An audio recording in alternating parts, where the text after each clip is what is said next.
Yohanes 4. Yohanes 4 ayatnya yang ketiga sampai ayatnya keempat.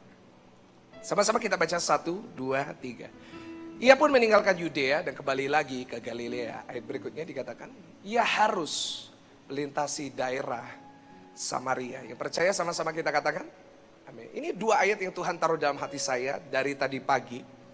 Semestinya saya mau khotbah sesuatu yang berbeda, bukan ini. Saya sudah siapkan PPT dan saya sudah siapkan bahannya di iPad saya. Tapi tiba-tiba Tuhan ingetin saya akan kisah ini, di mana kita melihat juru selamat kita yaitu Tuhan Yesus yang melakukan perjalanan dari kota Yudea dan menuju ke Galilea. Nah saudara, kenapa menurut saya ini satu hal yang sangat penting untuk kita bahas, untuk kita pelajari. Karena gini, karena apa yang Yesus lakukan di dua ayat ini, itu bukan merupakan sesuatu yang biasa-biasa. Saudara boleh tulis di hashtag atau saudara boleh tulis di live chat, tulis Tuhanku tidak biasa-biasa. Saudara, kenapa menurut saya sangat penting untuk kita membahas ini? Karena sebenarnya memang kalau kita mau dari Yudea ke Galilea, rute yang paling dekat itu lewat Samaria yang Yesus memilih. Tapi ada rute kedua yang seharusnya bisa diambil oleh orang Israel pada zaman itu untuk mencapai Galilea. Dan saudara, yaitu lewat yang namanya Sungai Yordan. Nah Bapak Ibu, kalau lewat Samaria itu digambarkan jalannya itu muter. Nah tetapi kalau lewat Samaria itu lurus. Sungai Yordan muter, Samaria lurus. Nah tetapi yang menurut saya tidak biasa, coba kita buka sama-sama di ayatnya yang keempat. Yohanes pasal yang keempat ayatnya yang keempat. Dikatakan ia harus melintasi daerah Samaria. Jadi saudara lihat di sini. Jelas sekali ada kata ia. Katakan apa? Harus. Berarti hal yang dilakukan oleh Yesus di sini adalah hal yang extraordinary. Kalau saya biasa ke Pakuwon Mall lewat Jalan Maijen Sungkono, tapi saya bilang saya harus lewat jalan lain, berarti yang saya lakukan ini nggak biasa. Setuju dengan saya? Nah berarti yang Yesus lakukan di sini itu tidak biasa yang dia lakukan. Karena itu hari ini saya mau menyampaikan satu pesan buat saudara. Judulnya adalah bukan Tuhan biasa. Saya ulangi sekali lagi. Bukan Tuhan biasa. Bikin hashtag ini. Bukan Tuhan biasa. Ada lagunya, bukan cinta biasa. Ini saya buat bukan Tuhan biasa ya. Ada amin? Haleluya. Mungkin saya gak bisa dengar amin saudara, tetapi saya bisa dengar amin dalam roh saya. Saudara gak kerasa ya, kita udah 4 bulan ibadah di rumah aja. Dan saya sudah 4 bulan bicara di depan kamera. Rasanya kalau kamera bisa berkata-kata, mungkin dia berkata, kenapa kamu lagi? Haleluya. Nah saudara, saya dapat pesan ini dari Tuhan. Bukan Tuhan yang biasa. Saudara, dengan jelas apa yang Yesus lakukan di sini bukan sesuatu kebiasaan, dan dari sini saya mulai belajar sebenarnya kenapa kok Yesus dikatakan harus lewat Samaria. Saudara, karena gini, setelah saya belajar sejarah, setelah saya belajar firman Tuhan, saya belajar buku-buku tradisional dari orang-orang Yahudi, jawabannya sebenarnya sederhana. Memang kalau lewat Samaria lebih cepat. Memang kalau lewat Samaria itu lebih enak karena cuma lurus. Tetapi orang Yahudi punya kebiasaan, kalau pergi ke Galilea itu lewat Sungai Yordan muter. Kenapa? Karena orang Yahudi itu alergi dengan orang Samaria. Berkali-kali kita lihat di dalam Alkitab bahwa orang Samaria selalu ada masalah dengan orang Yahudi. Dan konon mengatakan bahwa kalau orang Israel, orang Yahudi melewati Samaria meskipun lebih cepat, Tetapi kalau dihitung-hitung lebih lambat. Kenapa? Karena di situ banyak diganggu oleh orang, banyak perampokan terjadi, banyak masalah yang mereka hadapi. Dan karena itu mereka biasanya lewat sungai Yordan. Dan pertanyaan saya gini, lalu Yesus sebagai orang Yahudi pada saat itu, ngapain kok harus lewat mana saudara? Samaria, sedangkan dia tahu bahwa kalau lewat Samaria mungkin jaraknya lebih dekat, tapi pasti lebih lama, pasti kena masalah, pasti kena persoalan, pasti jengkelin. Karena ada permusuhan antara orang Yahudi dan orang Samaria. Jawabannya sederhana saudara. Kenapa Yesus harus lewat jalur yang tidak biasa? Jawabannya adalah karena kita punya Tuhan yang bukan Tuhan biasa. Kenapa dia melakukan hal yang tidak biasa ini? Karena di Samaria, tempat yang tidak enak, tempat yang sebenarnya gak ada orang mau lewat. Di situ ada seorang wanita yang sudah menikah 5 kali. Dan yang ke-6 sekarang, pria yang sedang tinggal dengan dia adalah seorang yang bukan suaminya. Dan wanita ini memerlukan Yesus. Saudara tahukah dimanapun saudara berada, saudara boleh melakukan apapun dalam masa lalu saudara. Saudara boleh dulunya orang bobrok, saudara boleh dulunya orang yang merasa saudara tidak pantas. Mungkin saudara pernah melakukan kesalahan. Tetapi hari ini percayalah, saat saudara butuh Tuhan, Tuhan akan hadir dalam hidup saudara mendatangkan kebaikan. Boleh katakan amin. Kenapa? Karena Tuhan saya bukan Tuhan yang biasa. Karena Tuhan saya adalah Tuhan yang luar biasa. Boleh saudara di rumah berikan tepuk tangan yang paling luar biasa, yang paling dahsyat buat Tuhan. Saudara, saya merasa terhibur karena di sini sudah lumayan banyak pelayan-pelayan Tuhan yang hadir dengerin khotbah. Nanti tanggal 2 Agustus saya optimis akan buka GSJS Pakuwon Mall. Ini pengumuman pertama ya. Saudara yang pertama kali dengar. Saudara tolong bantu doa. Biarlah di Surabaya ini bisa segera selesai COVID-nya. Bisa segera membaik. Sehingga nanti tanggal 2 Agustus kita bisa bersama-sama beribadah di tempat ini. Dan saya benar-benar sangat rindu untuk bersama-sama dengan saudara. 2 hari ini saya ada memberkati orang nikah. Tadi jam 10 saya berkatin orang nikah di Sheraton. Kemarin di Hotel Swiss Berlin.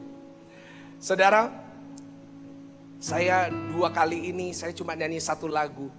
Tapi di saat saya ngerasa bahwa sekitar 10-15 orang nyanyi bareng, itu ngerasakan hadirat Tuhan luar biasa. Dan saya gak sabar nanti 2 Agustus kita buka tempat ini. Dan saya percaya saudara dan saya juga akan merasakan hadirat Tuhan yang luar biasa. Amin saudara. Nah Bapak Ibu, hari ini kita mau belajar dari Yesus. Kenapa Yesus harus lewat Samaria? Karena ada seorang wanita Samaria yang perlu Tuhan. Apakah saudara hari ini membutuhkan Tuhan? Kalau hari ini ada saudara yang sedang butuh Tuhan dalam hidup saudara. Kalau hari ini ada saudara yang sedang membutuhkan dia bergerak dalam hidupmu, melakukan sesuatu yang extraordinary dalam hidupmu, percayalah, Tuhan hari ini akan melintasi saudara. Dia akan hadir di rumah saudara. Dan dia akan menjadi jawaban itu. Saudara, semestinya Yesus tidak perlu lewat Samaria. Semestinya saat dia lewat Samaria, dia lebih capek, lebih sulit, lebih merepotin buat dia. Tapi kita punya Tuhan yang selalu mau menolong orang yang memerlukan dia. Karena itu saat saudara dan saya hari ini memerlukan Tuhan, itu menggerakkan hati Tuhan untuk menolong saudara. Hari ini saya mau menyampaikan, kenapa kok Tuhan mau datang kepada orang-orang yang memerlukan? Kenapa hari ini Tuhan mau hadir dalam hidup saudara? Kalau saudara mengizinkan dia masuk dalam hati. Mari sama-sama kita mau belajar yang pertama di dalam Yohanes pasalnya yang keempat. Di dalam Yohanes pasalnya yang keempat, ayatnya yang ke-7 sampai ayatnya yang ke-10. Kita mau melihat percakapan antara Yesus bersama dengan wanita ini. Saya akan bacakan buat saudara, dikatakan jawab Yesus kepadanya. Jikalau engkau tahu tentang kasih karunia Allah dan siapakah dia yang berkata kepadamu, berilah aku minum. Niscaya engkau telah meminta kepadanya dan ia telah memberikan kepadamu air hidup. Kata perempuan itu kepadanya, Tuhan, engkau tidak punya timba dan sumur ini amat dalam. Dari manakah engkau memperoleh air hidup itu? Adakah engkau lebih besar daripada bapa kami Yakub yang memberikan sumur ini kepada kami dan yang telah minum sendiri dari dalamnya, ia serta anak-anaknya dan ternaknya? Jawab Yesus kepadanya, barang siapa minum air ini, ia akan haus lagi. Tetapi barang siapa minum air yang akan kuberikan kepadanya, ia tidak akan haus untuk selama-lamanya. Sebaliknya air yang akan kuberikan kepadanya akan menjadi mata air di dalam dirinya yang terus-menerus memancar sampai kepada hidup yang kekal. Kata perempuan itu kepadanya, Tuhan berikanlah aku air itu, supaya aku tidak haus dan tidak usah datang lagi ke sini untuk menimba air. Ayat 16 kata Yesus kepadanya, pergilah, panggillah suamimu dan datang ke sini. Ayat 17 kita baca bersama-sama, saudara di rumah bisa baca bersama dengan saya. Kata perempuan itu, aku tidak mempunyai suami. Kata Yesus kepadanya, tepat katamu bahwa engkau tidak mempunyai suami. Saudara, kenapa hari ini Tuhan mau hadir dalam hidup saudara? Hari ini kalau saudara mengundang dia, kenapa kok dia mau hadir? Yang pertama saudara, karena Yesus mau jadi jawaban dari pencarian saudara. Jesus wants to be the answer to your search. Hari ini Tuhan Yesus mau jadi jawaban bagi setiap hal yang saudara sedang cari. Saudara, dalam hidup kita tidak pernah berhenti mencari. Setuju dengan saya? Dalam hidup kita memiliki sebuah kebiasaan untuk selalu mencari sesuatu, selalu mencari. Karena itu website yang paling laku, website yang paling dikunjungi paling banyak setiap hari adalah Google. Kenapa kok Google? Karena setiap hari manusia bangun tidur selalu punya satu hal yang dia lakukan, yaitu mencari. Saat saudara dan saya buka HP kita, kadang-kadang kita buka Instagram biasanya. Ada di sini yang pagi-pagi buka HP langsung buka Alkitab? Ada? Boleh angkat tangan? Saya rasakan dalam roh saya, saudara di rumah juga gak ada yang angkat tangan, saudara. Haleluya. Saat kita buka Instagram, kita jujur, we open Instagram. Apa yang kita lakukan sebenarnya? Kita lagi mencari. Mencari apa? Mencari tahu siapa yang like foto kita tadi malam. Orang yang kengangguran gak tidur lalu nge-like foto kita. Siapa yang follow kita tadi malam. Kita selalu mencari. Dan sebenarnya apa yang kita lakukan saat kita mencari tahu siapa yang follow kita, kita sedang mencari validasi dari hidup kita. Kita mau lihat, aku populer, aku dihargai, ada orang yang lihat aku. Apa itu? Mencari atensi dari orang lain. Dalam hidup kita tidak pernah berhenti mencari. Di website Google, kenapa begitu sukses? Karena kita selalu mencari setiap hari. Saat kita tulis GSJS Pakuwon Mall, kita sedang mencari apa? Mencari tahu sebenarnya GSJS Pakuwon Mall ini di mana. Kita mau lihat fotonya, sebenarnya kita cari. Dan dalam hidup kita, we never stop searching. Kita nggak pernah berhenti mencari. Dan saudara, sebenarnya intinya apa sih dari hidup kita? Apa sih intinya dari saudara semua yang hadir di ruangan ini, baik saudara yang di rumah, sebenarnya apa sih yang kita cari? What are we searching for? Jawabannya sederhana. Yang kita cari adalah sesuatu yang memuaskan dan membahagiakan kita. Boleh setuju dengan saya?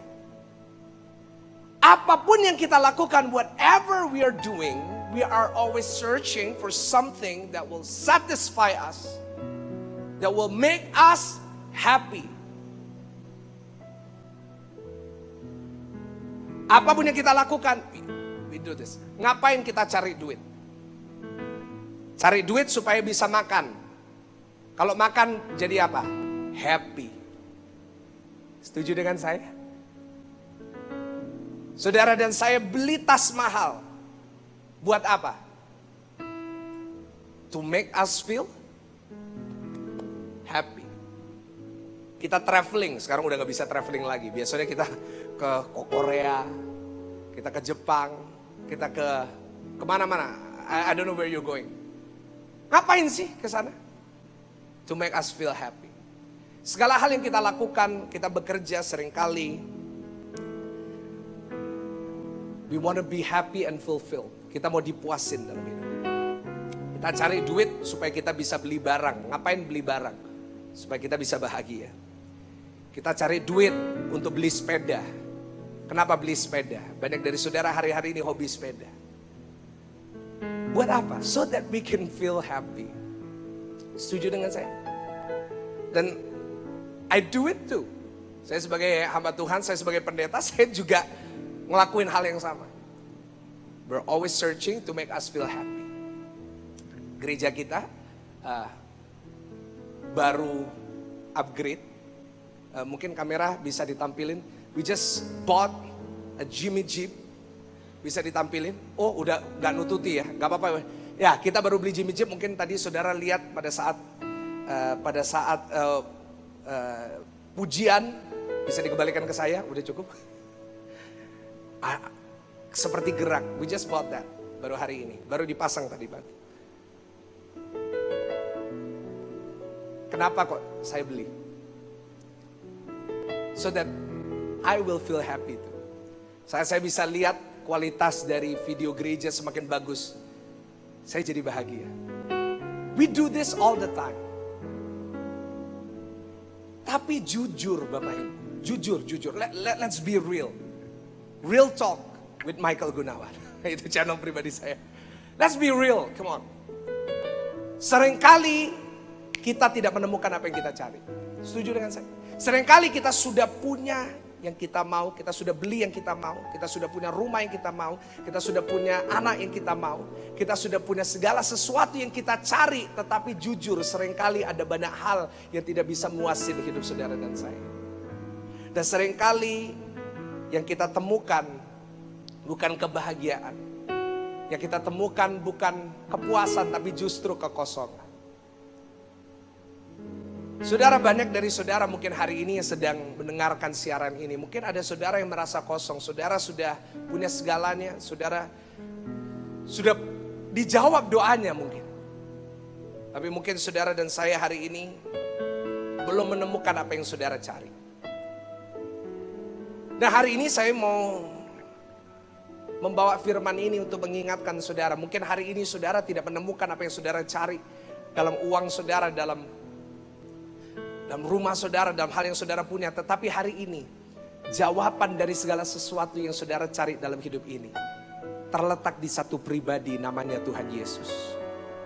Mungkin hari ini saudara merasa kosong. Tetapi kita punya Tuhan yang mau datang ke hidup saudara, yang mau memenuhi kekosongan itu. Saudara mungkin hari ini merasa saudara tidak menemukan kebahagiaan. Mungkin saudara sudah merasa capek. Mungkin saudara sudah merasa tawar dalam hidup ini. Tetapi percayalah, Tuhan Yesus akan hadir dalam hidup saudara, membawa sukacita yang baru, membawa damai yang baru dalam hidup. Saudara, wanita Samaria ini mempunyai 5 suami, mantan suami. Ini bukan mantan pacar loh ya. Kalau mantan pacar ada yang koleksi, ada yang punya banyak mantan pacarnya. Ini mantan suami. 5. Untuk punya 2 mantan suami, saya yakin udah pusing. Ini 5. Dan sekarang wanita ini lagi tinggal sama cowok yang ke-6 yang bukan suaminya. Istilah Indonesianya kumpul kebo. Pertanyaan saya, kenapa wanita ini ganti-ganti terus? Kenapa wanita ini gak bisa stick with one husband? Kenapa kok ganti sampai 5? Why? Jawabannya sederhana. Karena dia berharap sebenarnya apa yang dia miliki dalam hidup ini, apa yang saya punya termasuk suami saya, termasuk yang dia miliki, bisa memuaskan dan membahagiakan dia selamanya. Dia merasa oke, kalau saya punya suami ini, kalau suami ini ganteng, dia bisa muasin saya selamanya. Tapi saudara, realitanya adalah hal yang di dunia ini, hal yang fana ini, hal yang kita punya ini sebenarnya gak bisa selamanya membahagiakan kita, gak bisa selamanya memuaskan kita. Karena seringkali yang kita miliki itu senengin kita cuma sementara. Saya mau tanya, Pak, mobil barunya Bapak muasin Bapak berapa bulan? Berapa? 3 bulan kan? 3 bulan, wah mobil awalnya, wah ini mobil paling bagus. Tapi setelah 3 bulan, biasa banget. Saudara baru beli handphone itu. 3 months, honeymoon period. Wah ini end game, wah ini bagus. Tapi setelah beberapa bulan, that's it. Dan kembali ke kosongan. Dan itu yang dialami oleh wanita ini. Mungkin dia lihat cowok yang pertama, ganteng nih. Waduh, ini dia jodoh. Menikah. Lalu setelah menikah berapa bulan, gak taunya ganteng tapi ngorokan. Ya, kurang. Aku nyari. Dia menemukan pria yang kedua. Gak ngorokan, ganteng. Tetapi punya kebiasaan, suka selingkuh. Dia datang ke yang ketiga. Dia cari yang gak suka selingkuh. Dia cari yang ganteng. Dia cari yang gak ngorokan. Tapi berikutnya punya satu kelemahan. Mertuanya cerewetnya luar biasa. Lalu dia datang ke yang 5. Udah mertuanya udah mati. Dia lihat, oke, ini udah pas. Ganteng, gak ngorokan. Punya segalanya. Tapi masalahnya cuma satu, terlalu cuek. Ngapa-ngapain dia gak pernah diurus. Dia ganti ke yang 6. Saudara, dalam hidup ini, sebenarnya kalau kita terus mencari sesuatu dari dunia ini, tentunya seringkali yang kita dapatkan hanya kekecewaan. Mungkin kita rasa, gini tok. Dan saudara, banyak orang yang tidak menemukan itu. Mulai membandingkan hidupnya dengan orang lain. Sampai ada istilah the grass is always greener on the other side. Dan ini kebiasaan kita. Kita selalu suka bandingin hidup kita dengan orang lain. Enak ya jadi dia. Enak ya dia punya ini. Enak ya dia punya ini. Enak ya dia bisa ngelakuin ini. Enak ya dia punya suami seperti ini. Enak ya dia punya istri kayak gitu. Enak ya dia punya anak banyak. Dan seringkali dalam hidup ini, kalau kita mengejar pencarian itu, kepuasan itu, we'll never find it. Percaya dengan saya, semua pada akhirnya akan menuju kepada sebuah kekosongan. Dan itu yang dialami oleh wanita ini. Dan saudara dan saya hari ini harus sadar satu hal. Kalau hari ini saudara dan saya mencari kepuasan dan kebahagiaan dengan apa yang kita bisa miliki, dengan apa yang bisa kita beli, siap-siap untuk kecewa. Karena itu Yesus harus lewat Samaria untuk apa? Untuk membuat wanita ini yang tidak pernah mendapatkan apa yang dia temukan untuk mendapatkan kepuasan itu. Dan sebenarnya jawaban dari pencarian itu sederhana. Jawabannya di dalam satu pribadi, yaitu Yesus. Tulis di live chat, Yesus. Tulis di live chat, only Jesus. Tulis di hashtag only Jesus. Hanya Yesus. Saudara, hari ini pesan Tuhan sederhana mungkin bagi saudara yang merasa kosong. You need Jesus. Mungkin saudara dan saya belum ngelakuin ini. Mungkin this sounds very cliche. Mungkin ini kelihatan klise banget. Pak, saya tahu saya butuh Yesus. Tapi sudahkah engkau mengundang dia? Sudahkah saudara melibatkan dia dalam hidup saudara? Atau saudara hanya menjadikan dia sebuah aksesoris dalam hidup? Saudara hanya menjadikan dia sebuah kebiasaan dalam hidupmu. Oke, hari Minggu saya pelayanan. Oke, hari Minggu saya ke gereja. Oke, hari Minggu saya nonton ibadah online. And that's it. Tapi hari ini saya mengundang setiap saudara yang sedang merasa kosong dalam hidupmu. Saudara yang sedang merasa, saudara sedang membutuhkan sesuatu yang lebih. You need Jesus in your life. Mungkin saudara berkata, Pak Pendeta, saya gak merasa kosong. Tetapi banyak orang hari-hari ini sedang merasa kosong. Dan Tuhan taruh itu dalam hati saya. Nah, kalau hari ini saudara merasakan hal itu, Tuhan mau hadir dalam hidupmu, tetapi saudara harus terlebih dahulu membuka hatimu kepada Tuhan. Hari ini dimanapun saudara berada, siapapun saudara, kalau ada dari saudara yang saya maksud itu, biarlah Tuhan yang tidak biasa-biasa itu, biarlah Tuhan yang luar biasa itu, biarlah Tuhan Yesus itu memenuhi setiap isi hati saudara. Dan percayalah apa yang saudara cari dalam hal-hal dunia, apa yang saudara cari dari harta yang mungkin besar, Tuhan bisa mengisi itu dengan pribadinya yang tidak pernah sekalipun meninggalkan saudara. Dan yang terakhir kita buka Yohanes pasalnya keempat. Yohanes pasalnya keempat, ayatnya ke-5 sampai ayatnya yang ke-7. Yohanes 4 ayatnya ke-5 sampai ayatnya yang ke-7. Dikatakan, maka sampailah ia ke sebuah kota di Samaria yang bernama Syikar, dekat tanah yang diberikan Yakub kepada anaknya Yusuf. Di situ terdapat sumur Yakub. Yesus yang sangat letih oleh perjalanan, karena itu ia duduk di pinggir sumur itu. Hari kira-kira pukul 12. Saudara, yang kedua, kenapa kok Yesus harus melewati Samaria? Yang pertama, karena Yesus mau jadi jawaban dari pencarian kita. Dan yang kedua, because Jesus seeks the imperfect. Jesus seeks the imperfect. Tuhan sedang mencari seseorang yang tidak sempurna. Nah Bapak Ibu Saudara, satu hal yang mengganggu saya dari ayat yang baru kita baca adalah dikatakan di situ bahwa Yesus berada di sumur itu kira-kira jam 12 siang. Saudara kalau pernah keluar, saya tahu banyak dari saudara udah lama gak keluar dari rumah. Tapi kalau saudara lihat luar, kira-kira jam 12 siang itu panas atau dingin?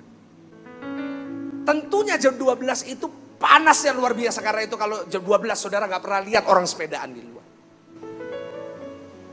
Panas terik. Nah pertanyaannya why? Kenapa kok wanita ini satu orang aja dia sendirian yang ke sumur itu?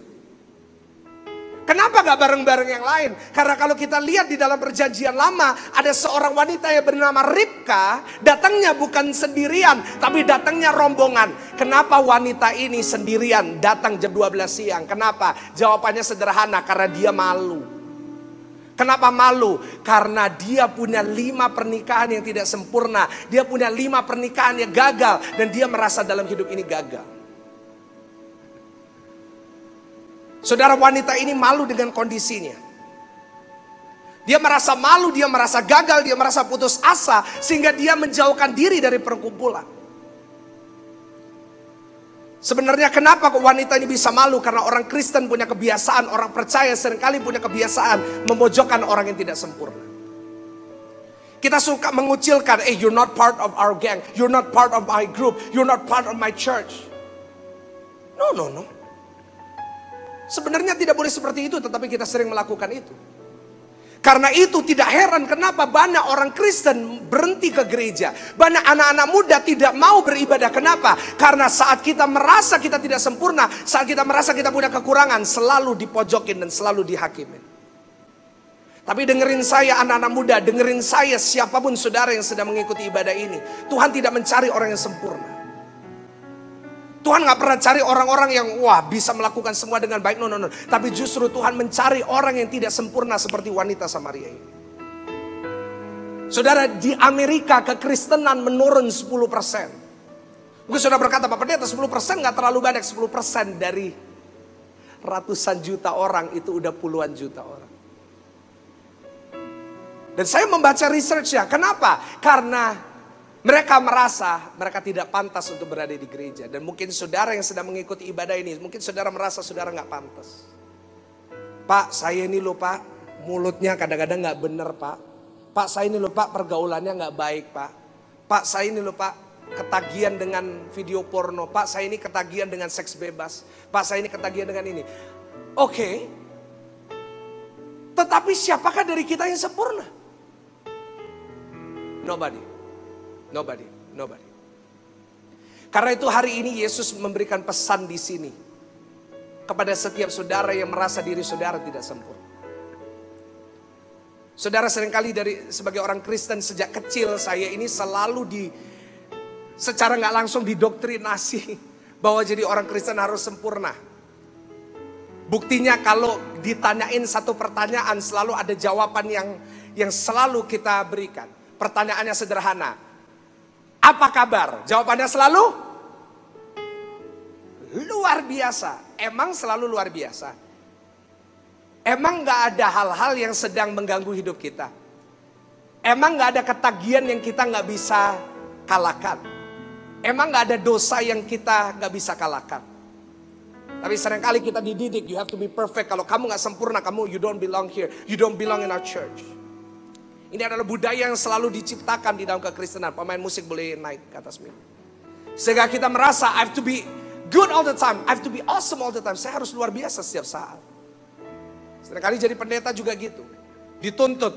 You have to be perfect. Yes, we have to be perfect. Tapi seringkali ada kekurangan yang mungkin bisa dimaklumi. Mungkin. Dan repotnya jadi pendeta kayak gitu. Repotnya jadi hamba Tuhan itu kayak gitu. Kalau mukanya muram dikit, dibilang dikuasai sama setan Pak Pendeta ini. Kalau mukanya terlalu senang, selalu senyum, selalu dibilang Pak Pendeta yang ini munafik sekali. Loh, terus yang benar yang mana? Muram atau senyum? Jadi pendeta khotbahnya pendek. Loh, cepatnya pemain musiknya naik. Gak ada bahan, lihat terlalu banyak khotbah. Tapi kalau khotbahnya terlalu panjang, bertele-tele Pak Pendeta ini sekarang. Pendetanya pakai barang bagus, dibilang penuh keduniawian. Pendetanya beli barang KW, dibilang penuh kepalsuan. Kalau pendetanya lagi ngalamin masalah, selalu dibilang gak beriman. Tapi saya mau katakan kepada saudara, gak ada kita yang sempurna, termasuk yang sedang bicara. Saudara, faktanya adalah gereja bukan tempat orang yang sempurna, tetapi gereja adalah tempat orang yang tidak sempurna disempurnakan oleh Tuhan. Ini hal yang saudara dan saya harus sadari. This church is not a church for the perfect. Mohon maaf, kalau mungkin saudara merasa sempurna, mungkin saudara merasa tidak cocok di sini karena pendeta saudara juga nggak sempurna. Saya mau ingatkan kepada saudara bahwa setidak sempurnanya saudara, kita punya Tuhan yang luar biasa yang mau menjadi jawaban dari hidup. Saudara, sangat kontras sekali sebenarnya. Sebenarnya very contrast. Di sumur yang sama ada dua wanita yang mengalami perjumpaan yang luar biasa. Yang pertama adalah wanita Samaria ini. Seorang yang menurut saya, kalau orang itu ada di gereja hari ini, kita bojokin dia. Mungkin kalau wanita ini punya Instagram, hatersnya banyak. Mungkin lihat tahun ini sama cowok ini, tahun depannya ganti lagi. Jadi bahan gosip. Tapi di sisi yang lain, di sumur yang sama, ada seorang hamba yang bernama Eliezer menemukan seorang wanita yang bernama Ribka. Ribka adalah seorang wanita yang sempurna, yang digambarkan oleh Alkitab. Dia seorang yang baik, murah hati, besar hati. Tentunya dia bukan seseorang yang pernah menikah dengan banyak orang. Seseorang yang dalam tanda kutip the perfect stereotype. Tetapi di sumur yang sama, mereka mengalami hal yang sama. Kalau di dalam perjanjian lama kita melihat Ribka mengalami perubahan dalam hidupnya. Wanita ini juga mengalami perubahan. Karena itu Tuhan ingin memberikan pesan di sini. Kenapa kok Yesus harus have to go through Samaria? Karena Tuhan ingin menunjukkan kepada saudara dan saya, kalau hari ini saudara punya masa lalu yang buruk. Mungkin saudara bukan masa lalu buruk, mungkin saudara punya masa sekarang yang buruk. Tuhan hari ini sedang mencari saudara. Dan orang itu juga saya. Seorang hamba Tuhan yang tidak sempurna seperti saudara. Sebenarnya kita gak terlalu beda. Tapi hari ini stop punya pikiran saya harus jadi sempurna. No. Mari pikiran kita diubahkan. Saya memang tidak sempurna, tetapi di dalam Yesus saya akan disempurnakan oleh Dia. Jawabannya sebenarnya sangat sederhana di satu pribadi. Dan pribadi itu adalah Yesus. Saya tidak tahu pesan ini buat siapa. Saya tidak tahu, mungkin saudara sudah bergumul tentang ini sudah cukup lama. Tetapi Tuhan benar-benar taruh ini dalam hati saya. Kalau saudara mau dengar tentang kegelisahan, ada khotbah saya yang sudah saya upload di channel YouTube. You can listen about that. Kalau saudara mau mendengarkan tentang berkat, khotbahnya sudah ada. Kalau saudara mau mendengarkan tentang hal-hal lain, silakan saudara bisa mendengarkan. Tetapi hari ini pesan Tuhan ditujukan kepada orang-orang yang mungkin sedang merasa kekosongan. Mungkin orang-orang yang sedang merasa, saya udah capek cari Pak, dan saya gak menemukan. Dan khotbah ini juga kepada orang-orang yang merasa saudara tidak diterima oleh Tuhan karena ketidaksempurnaan saudara. Sebenarnya Tuhan sedang mencari saudara. Karena itu dari awal khotbah tadi saya sudah sampaikan. Siapapun saudara Tuhan mau menerima. Siapapun saudara, Tuhan ingin katakan, I love you very much. Dan dia akan meninggalkan 99 domba untuk mencari saudara. You are special in God's eyes. Kau berharga di mata Tuhan. Kau dikasihi oleh Tuhan. Dan kalau engkau membuka hatimu buat Yesus, kalau engkau membuka hatimu kepada Tuhan Yesus, dia akan memuaskan hidupmu.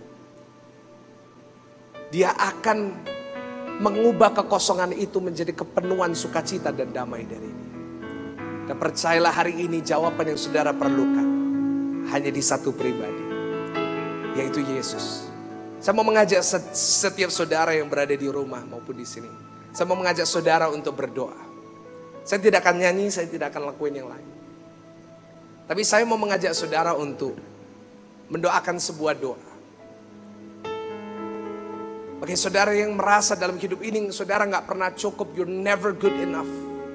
Mungkin saudara lagi struggling dengan addiction, saudara sedang struggling dengan dosa, saudara sedang struggling dengan hal-hal yang saudara tahu tidak benar. Saudara yang lagi merasa kosong, mari sama-sama kita berdoa kepada Tuhan. Sama-sama tundukkan kepala saudara.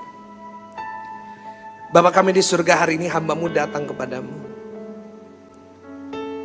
Dan hari ini hamba-Mu mau mendoakan setiap jemaat yang mendengarkan firman ini. Mungkin hari ini kami sedang mencari sesuatu Tuhan. Mungkin hari ini kami sedang mencari sesuatu yang bisa memuaskan hati kami. Mungkin kami sedang mencari sesuatu yang bisa mengisi kekosongan itu. Tetapi hari ini hamba-Mu berdoa in the name of Jesus. Biarlah setiap jemaat yang mendengarkan firman ini, yang membuka hatinya kepada Yesus, kau akan melihat bahwa hanya pribadinya yang bisa memberikan saudara sesuatu yang dunia tidak bisa berikan. Hari ini buka hatimu kepada Tuhan. Izinkan dia masuk dalam hatimu, izinkan dia menjamah hatimu, izinkan dia memimpin hidupmu. Dan saudara akan menemukan bahwa sebenarnya hanya dia yang kita perlu. He is all that I need, He is all that you need. Kalau engkau merasa tidak sempurna, saudara tidak sendirian. Karena saya pun merasa hal yang sama. Tetapi di saat kita punya pribadi itu, di saat kita membuka hati kita kepada pribadi ini, saya percaya dia bisa mengubah saudara yang tidak sempurna menjadi serupa dengan gambaran. Hari ini stop mengandalkan kekuatan saudara sendiri. Stop memakai cara-cara yang ditawarkan oleh dunia untuk membuat saudara lebih baik, karena semua itu fana. Tetapi biarlah firman Tuhan menjadi dasar dari hidup. Biarlah firman Tuhan menjadi satu pelita yang memimpin setiap jalan. Dan saya percaya in the name of Jesus, Tuhan akan menjamahmu, Tuhan akan mengubah hidupmu. Dan Tuhan akan menjadikan engkau ciptaan yang baru, orang-orang yang lahir baru di dalam Kristus. Hamba-Mu sudah selesai menyampaikan apa yang Kau mau Tuhan.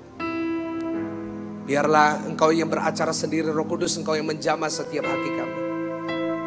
Roh Kudus Engkau yang membuka setiap hati kami untuk pribadi-Mu. Hamba-Mu percaya di dalam nama Tuhan Yesus,